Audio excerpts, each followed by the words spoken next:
लोग युद्ध करने को निकला करते हैं। उस समय अर्थात वर्ष के आरंभ में दाऊद ने योआब को और उसके संग अपने सेवकों समेत इजराइलियों को भेजा और उन्होंने अम्मोनियों का नाश किया और रब्बा नगर को घेर लिया, परंतु दाऊद यरूशलेम में रह गया। वचन में कहता है कि जिस समय राजा लोग युद्ध करने के लिए चाहते थे और जब जब वो युद्ध करने के लिए चाहते थे तब तब दाऊद राजा के साथ में जाता था। परंतु एक दिन ऐसा हो गया कि उस दिन दाऊद राजा युद्ध करने के लिए नहीं गया, परंतु अपने सेवक लोगों को भेज दिया। और वचन में कहता है कि वो जो यरूशलेम में जहां पर वो रहता था वहीं पर रुक गया है। इस प्रकार से परमेश्वर का वचन कहता है। और जब उस दिन वो वहीं पे रुक गया, हो सकता वो आलस कर लिया होगा, हो सकता उस दिन उसका जाने का मन नहीं किया होगा, हो सकता उसको आलस आ गया होगी और उस दिन वो युद्ध करने के लिए नहीं गया। और वचन में कहता है कि वो यरूशलेम में उसके घर पे ही वो रुक गया। और जब रुक गया, वचन में कहता उसके सेवक लोग सभी युद्ध करने के लिए चले गए। और वचन में कहता जब दाऊद राजा एक अपने मकान में अपने घर में छत के ऊपर घूम रहा था और वचन में लिखा कि एक स्त्री जो नहा रही थी और उसको देखा और उसको बुलाया और उसके साथ व्यभिचार किया। और व्यभिचार करने के बाद जो है वचन में लिखा है कि जब उसने व्यभिचार किया और उस पाप को छुपाने के लिए दाऊद राजा ने उसके जिस स्त्री के साथ व्यभिचार किया उसकी पत्नी को भी मरवा दिया। इस प्रकार से परमेश्वर का वचन में कहता एक पाप को छुपाने के लिए दूसरा पाप दाऊद राजा ने किया है।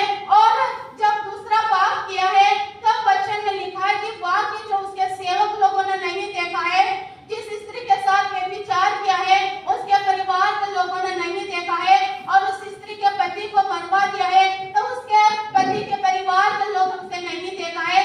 परंतु वहां पर हम देखते हैं कि परमेश्वर की आत्मा उसी स्थान पे लगी थी और परमेश्वर ने जो दाऊद राजा जो पाप किया था उसे देखा है। मनुष्य नहीं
क्या कहता है? तब दाऊद का कोप उस मनुष्य पर बहुत भड़का और उसने नातान से कहा, यहोवा के जीवन की शपथ, जिस मनुष्य ने ऐसा काम किया वह प्राणदंड के योग्य है। हाँ, परमेश्वर का वचन कहता है, जब नातान नबी की यह बातें सुनकर दाऊद राजा का क्रोध भड़क उठा, वो आग बबूला हो गया और कहने लगा कि यह व्यक्ति ऐसा कैसा यह पाप कर सकता, यह इसने ऐसा पाप क्यों किया है, यह व्यक्ति तो मृत्यु के दंड के योग्य है, वो मार दिया जाए। इस प्रकार से दाऊद राजा का क्रोध उस व्यक्ति के ऊपर भड़क गया। इस प्रकार से परमेश्वर का वचन में कहता है, तब 6 पद में परमेश्वर का वचन क्या कहता है? और उसको उस भेड़ की बच्ची का 4 गुना भर देना होगा, क्योंकि उसने ऐसा काम किया और कुछ दया नहीं की।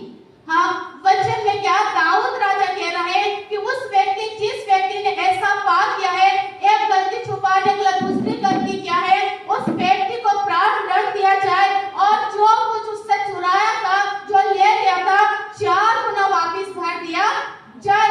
इस प्रकार से दाऊद राजा कहने लगा। तब 7 पद में नातान क्या कहने लगा दाऊद राजा से?